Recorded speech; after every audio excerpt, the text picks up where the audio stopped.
Ainda sobre economia, o BRICS quer ampliar o mecanismo de reserva do bloco.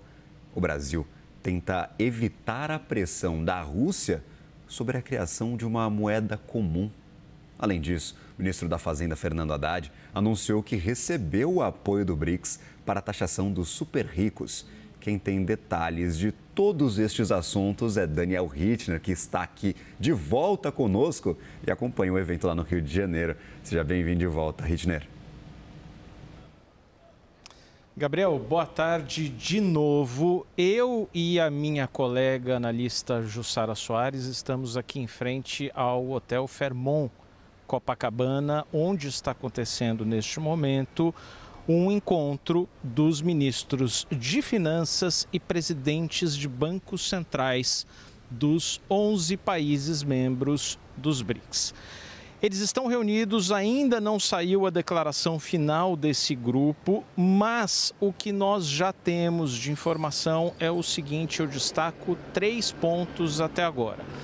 Primeiro ponto já consta do discurso que o ministro da Fazenda, Fernando Haddad, fez. Esse discurso foi a portas fechadas, mas o texto do discurso foi divulgado entre os jornalistas que estão aqui cobrindo o encontro. O Fernando Haddad anunciou o apoio dos BRICS. Houve um consenso para apoiar a Convenção Quadro da ONU para a Cooperação Internacional em Matéria Tributária.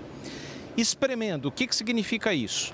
Apoio à taxação dos super ricos, como o governo brasileiro tem chamado já desde o ano passado, na reunião de cúpula do G20. E por que isso é importante justamente nesse momento? Porque a gente está vivendo uma crise, uma tensão, para dizer o mínimo, entre o governo, o Poder Executivo, e o Congresso, em torno de IOF, MP que acaba com a cobrança, com a isenção da cobrança de imposto de renda para LCIs, LCAs, e um discurso muito forte de ricos contra pobres, andar de cima contra andar de baixo, nós contra eles, e aí o governo brasileiro ganha esse endosso dos BRICS à Convenção da ONU, que busca, entre outras coisas, taxar super ricos. É uma declaração, uma convenção da ONU sem efeitos práticos, mas que busca evitar evasão fiscal e taxar pessoas de ultra alta renda.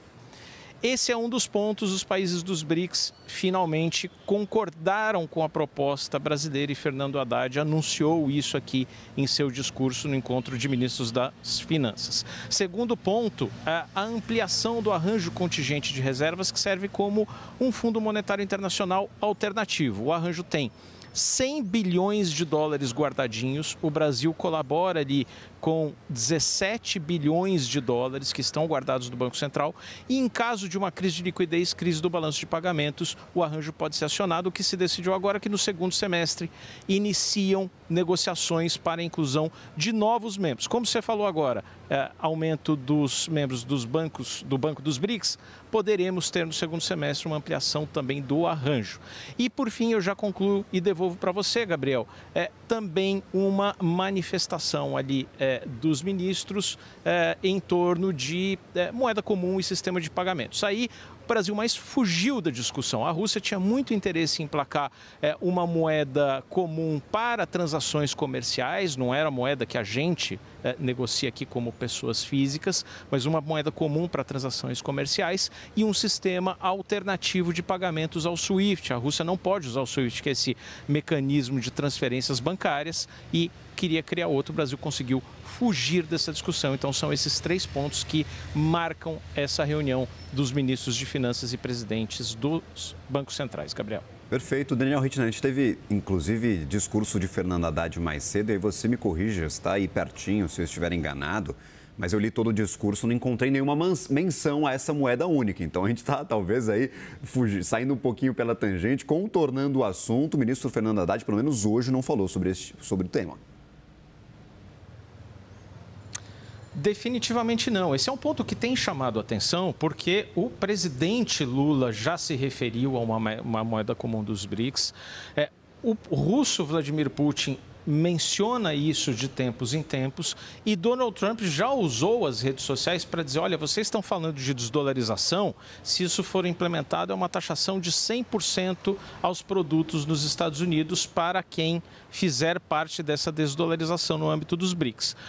O Brasil, fora das redes sociais, fora dos discursos de políticos, tem adotado uma postura mais pragmática.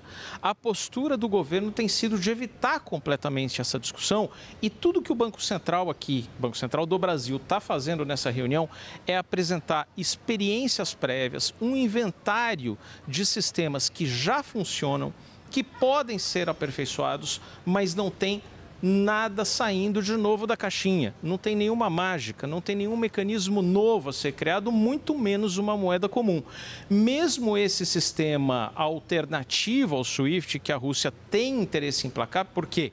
Porque recebe sanções do mundo ocidental, não pode usar o SWIFT, que é sistema de transferências bancárias, e teria interesse em criar outra coisa. O Brasil, no âmbito das discussões, e detém a agenda, porque é o presidente do BRICS em 2025, disse não, alto lá, esse assunto não nos interessa. Então é tocar de lado e empurrar com a barriga. Nessa área não teve novidade, o que para o Brasil, dizem os funcionários do governo brasileiro, é bom negócio. Obrigado, Daniel Hittner, pelas informações direto do Rio de Janeiro, onde acontecem estes eventos pré-cúpula do BRICS.